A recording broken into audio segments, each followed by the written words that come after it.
Hello friends, super magic રસોઈમાં મિત્રો હું આપનું સ્વાગત કરું છું. આજે હું એક હેલ્ધી કોન્સેપ્ટ એટલે કે ટીપુઈ તેલ કે ઘી વગર આપણે શાક બનાવીએ છીએ મિત્રો. તો તમને ચોક્કસ આ વિડીયો ઉપયોગી થશે. તમને ગમે તો લાઈક કરજો, શેર કરજો અને સબસ્ક્રાઈબ કરવાનું તો ભૂલતા જ નહીં.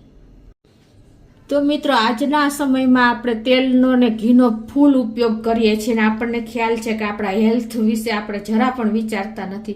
તો હેલ્થ કોન્શિયસ લોકો છે ને એના માટે આ બેસ્ટ વિડીયો છે, કેમ કે આપણે જેટલી મહેનત કરીએ છીએ ને એથી વધારે આપણે તેલ ઘીનો ઉપયોગ કરીએ છીએ એટલે આપણને ચરબીના થર જામે છે અને અમુક ટાઈમે આપણને રોગ ઘેરી વળે છે.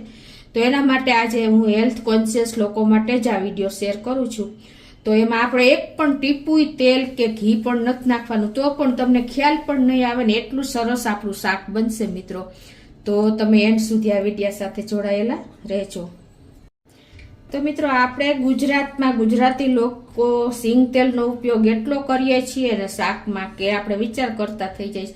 એના હિસાબે કોલેસ્ટ્રોલ આવી જાય છે અને હાર્ટના પ્રોબ્લેમ થઈ જાય છે મિત્રો. આપણી હાર્ટની બ્લોકેજ આવી જાય છે અને આ બધા પ્રોબ્લેમના આજે આપણે સોલ્યુશન લઈને આવ્યા છીએ કે તમે ટીપુઈ તેલ નથી વાપરવાનું અને તો પણ તમારા શાકનો ટેસ્ટ એવો ને એવો રહેશે મિત્રો. તમે વિચાર કરતા થઈ જશો. તો ચાલો હવે આપણે ચાલુ કરીએ.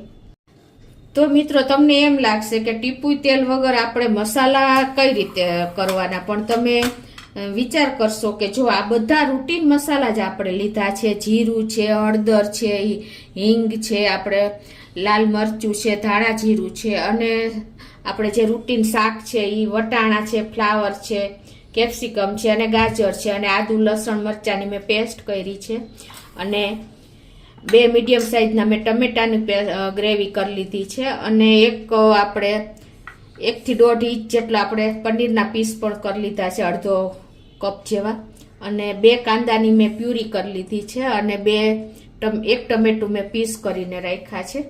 તો હવે આપણે બનાવવાનું ચાલુ કરીએ. તો પહેલા તો મિત્રો આપણે શું કરવાનું છે કે જે આ શાકભાજી લીધા છે ને એને આપણે પાર બોઇલ કરી લેશું, એટલે કે થોડાક આપણે કૂક કરી લેશું ને તો આપણે જલ્દી એડ કરી શકશું શાકમાં. એટલે થોડુંક પાણી મૂકીને અને આપણે જે આ કેપ્સિકમ મેં અડધો કેપ્સિકમ લીધો છે, થોડું એવું આપણે ફ્લાવર વટાણા લીધા છે અડધો કપ જેવા ને અડધો કપ જેવું ગાજર, એ બધાને આપણે આ પાણીમાં નાખીને અને 80% જેવા કૂક કરી લેશું. હવે આપણે તેલ ટીપુઈ વાપરા તેલ કે ઘી ટીપુઈ વાપરા વગર આપણે આ શાક બનાવવાનું છે. તો એક પેનમાં આપણે ગેસ ઓન કરીને નોનસ્ટિક વાસણ લીધું છે મેં. તમે કોઈ પણ વાસણમાં કરી શકો છો પણ એલ્યુમિનિયમનું વાસણ નથી વાપરવાનું. હવે એમાં આપણે 1 ટીસ્પૂન જેવું આખું જીરું નાખશું મિત્રો. જો ટીપુઈ તેલ આપણે ઉપયોગ નથી કર્યો અને આને આપણે રોસ્ટ કરવાનું છે. ગેસની ફ્લેમ મિત્રો આપણે સ્લો મીડિયમ ચાલશે, કેમ કે આપણે મૂળ આ દાજવું ન જોઈએ. આની એકદમ ક્રકલ થાય ને ત્યાં સુધી આપણે આને રોસ્ટ કરવાનું છે. અને મિત્રો આ શાકભાજી જો આપણા બોઇલ થવાની તૈયારી છે ને ત્યાં આપણે 1 ટીસ્પૂન જેવું આમાં શાકભાજી પૂરતું મીઠું પણ નાખી દઈ. જો આપણું જીરું પણ ક્રકલ થઈ ગયું છે. આમાં આપણે કોઈ જરૂર જ નહીં પડે મિત્રો. અને હવે આપણે જે આ 2 કાંદા મીડિયમ સાઈઝના ક્રશ કરી લીધા છે ને એ નાખી દેશું અને એને પણ આપણે આ રીતે ચલાવતા જ રહેશું. ખાસ ધ્યાન શું રાખવાનું છે કે આપણો મસાલો દાજવો ન જોઈએ. આને આપણે રોસ્ટ કરવાનો છે સરખી રીતે, દજાડવાનો નથી. તમે કન્ટિન્યુ ચલાવતું જ રહેવાનું છે. આપણે જેમ તેલમાં બનાવીએ એમ ઢાંકીને કે મૂકી નથી રાખવાનું. આ રીતે કન્ટિન્યુ તમારે પેચ્યુલા ચલાવતું જ રહેવાનું છે. આ રીતે તમારે જો એનું આપણે મોઇસ્ચર એકદમ ડ્રાય થવા લાગે ને ત્યારે જ રોસ્ટ થાય, તમને ખ્યાલ હોય છે. તમે ફૂલ ફ્લેમ ઉપર પણ કરી શકો છો, પણ તમારે ખાસ ધ્યાન રાખવાનું છે કે આપણો મસાલો દાજવો ન જોઈએ. અને તમને એવું લાગે કે એકદમ ડ્રાય થયો છે અને હજી રોસ્ટ નથી થયો તો તમારે 1 ચમચી જેવું પાણી પણ નાખીને અને રોસ્ટ કરતું રહેવાનું છે. જુઓ આ રીતે તમારે એકદમ સરસ આપણા કાંદાની પેસ્ટ સંતરાઈ જશે. આ રીતે જો આપણે કન્ટિન્યુ ચલાવતા રહ્યા છે અને વચ્ચે જરૂર પડે ને તો આપણે પાણી પણ એડ કરતું જવાનું છે, પણ 50 દૂર કરવાની છે. જરાય પણ જો કાચું રહેશે ને તો તમારો શાકનો ટેસ્ટ નહીં આવે. ખાસ તમે નોટ કરજો કે પૂરેપૂરું આપણું સંતળાઈ જવું જોઈએ, એટલે કે રોસ્ટ થઈ જવું જોઈએ. કાચું તો રહેવું જ ના જોઈએ. તો આ બાજુ જો આપણા શાકભાજી પણ પારબોઇલ થઈ ગયા છે, તો ગેસ બંધ કરી દેશું અને એને પછી આપણે પાણી નિતારી લેશું. તો આમ જો આપણે કન્ટિન્યુ કાંદાને પણ ચલાવતા રહ્યા છીએ અને જોઈએ એમ આપણે આ રીતે એક ચમચી પાણી નાખીને તમને એમ લાગે કે દાજવાની તૈયારી છે તો 1 ચમચી પાણી નાખીને પછી કન્ટિન્યુ તમારે આ રીતે ચલાવતું રહેવાનું, એટલે એકદમ સરસ તમારા કાંદા જેમાં આપણે ઘી તેલમાં સાંતળા હોય ને એટલા જ સરસ રોસ્ટ થઈ જશે. જો આ રીતે આપણા કાંદા પણ રોસ્ટ થઈ ગયા છે, એકદમ કન્ટિન્યુ આપણે ચલાવતા જ રહ્યા છીએ.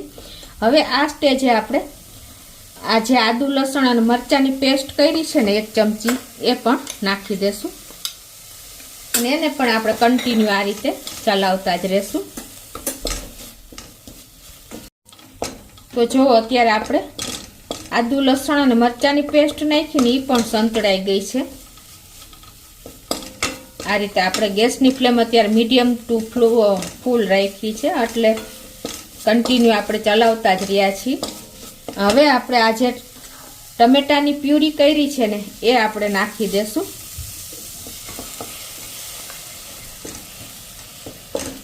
અને આ રીતે એને પણ આપણે ચલાવતા જ રહેશું.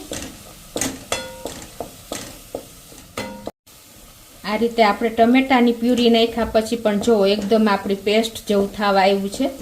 તો આ સ્ટેજે આપણે જે 1 ટમેટું મેં પીસ કર્યા છે એ પણ નાખી દેશું અને હવે આપણે કન્ટિન્યુ આ રીતે રોસ્ટ કરતા રહેશું. હવે આપણે આના ભાગનું જ મીઠું નાખવાનું છે, આપણે જે સાંતળી છે એના પૂરતું જ. તો 1 ટીસ્પૂન જેવું મીઠું હું અત્યારે નાખી દઉં છું અને આ રીતે આપણે રોસ્ટ કરીને કન્ટિન્યુ ચલાવતા રહેશું. જો આપણે ટમેટાની પ્યુરી અને ટમેટાના પીસ બંને નાખ્યા છે અને જો કન્ટિન્યુ આપણે ચલાવતા રહ્યા છે તો બધું એનું જે લિક્વિડ હતું એ સુકાઈ ગયું છે અને થોડીક વાર છે હજી આપણે આ મસાલો રોસ્ટ થવામાં. તો આપણે અત્યારે હજી પણ થોડુંક આપણે પાણી નાખી દઈએ એટલે એકદમ સરસ આપણો મસાલો રોસ્ટ થઈ જાય. જો કે ટમેટાનું પાણી હોય જ, પણ આપણે વધારે કૂક કરવા માટે જરાક ચમચી જેવું જ પાણી નાખીને આ રીતે આપણે કન્ટિન્યુ કૂક કરવાનો છે. હવે આ રીતે 1 થી 2 મિનિટ આપણે પાણી નાખ્યા પછી જુઓ સુકાઈ પણ ગયું છે પાણી એનું અને આપણો મસાલો પણ રોસ્ટ થવાની તૈયારીમાં છે.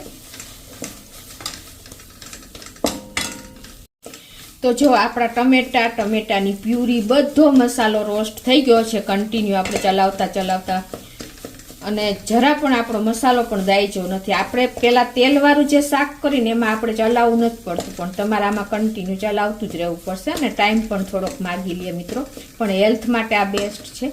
તો હવે આપણે આ બધો મસાલો રોસ્ટ થઈ ગયો છે, તો હવે આ સ્ટેજે આપણે મસાલા કરશું, જે ડ્રાય મસાલા રૂટીન આપણે વાપરીએ છીએ. તો અત્યારે હું 1/2 ટીસ્પૂન જેવી હળદર પણ નાખી દઉં છું, 1 ટીસ્પૂન જેવું લાલ મરચું નાખું છું, 2 ટીસ્પૂન જેવું આપણે ધાણા જીરું નાખી દેશું અને આ સ્ટેજે તમારે ટેસ્ટ લેવો હોય તો 1/4 એટલે કે પિંચ જેટલી જ આપણે હિંગ પણ નાખી દેશું અને હવે આ બધું આપણે આ રીતે મસાલો મિક્સ કરીને 1 મિનિટ રોસ્ટ કરી લેશું. અને જો તમને એમ લાગે કે બેસે છે તો તમારે પાણી મિક્સ કરતું જવાનું ચમચી. આ રીતે પહેલા આપણે એને ચલાવીને જ રોસ્ટ કરી લેશું એટલે એકદમ સરસ આપણા મસાલા રોસ્ટ થઈ જાય. હવે જો આ રીતે આપણે બધા રૂટીન મસાલા નાખ્યા પછી કન્ટિન્યુ ચલાવતા જ રહ્યા છીએ. 1 મિનિટ થઈ છે અને હવે આ સ્ટેજે આપણે શું કરવાનું છે કે 1 ગ્લાસ જેવું તમારે જેટલી ગ્રેવી કરવી હોય ને એ પ્રમાણે તમારે પાણી નાખી દેવાનું છે આ રીતે. અને ગેસની ફ્લેમ અત્યારે મિત્રો આપણે થોડીક ફૂલ રાખશું.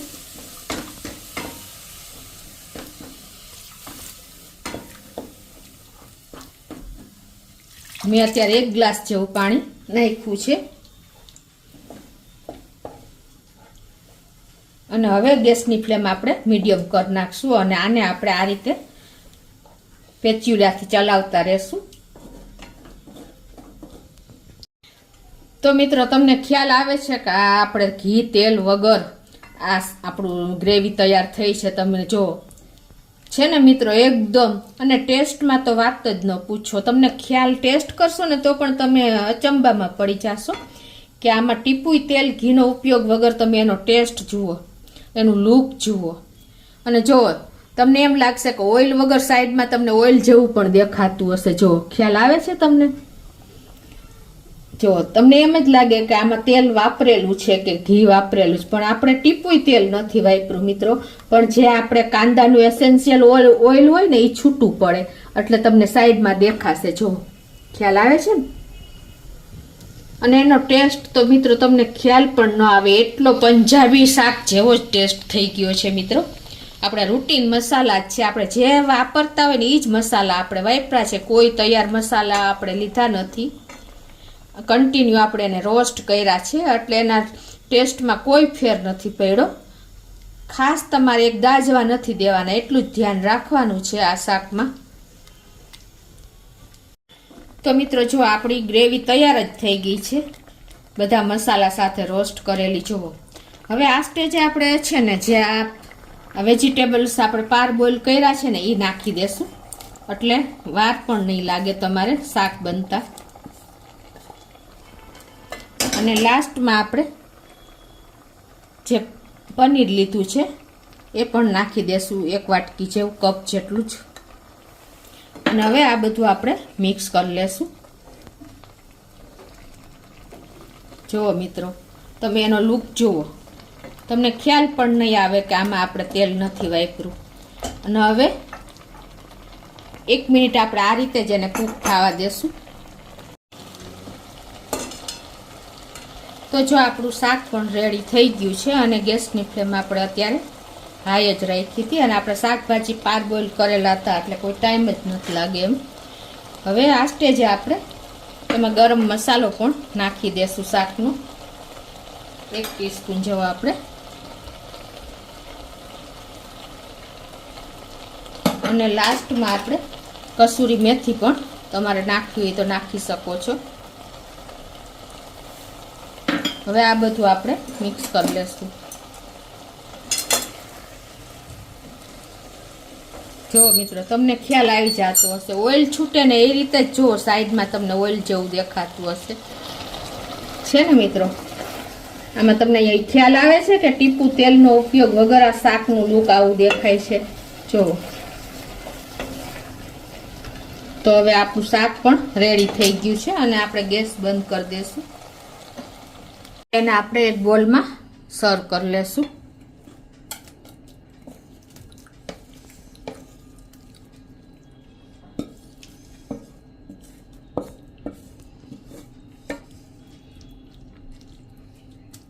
તો મિત્રો જો આપણી ટીપુ તેલ વગર કે ઘી વગરની આપણી એકદમ ડિલિશિયસ અને એકદમ ટેસ્ટી એવી આપણું શાક તૈયાર છે મિત્રો.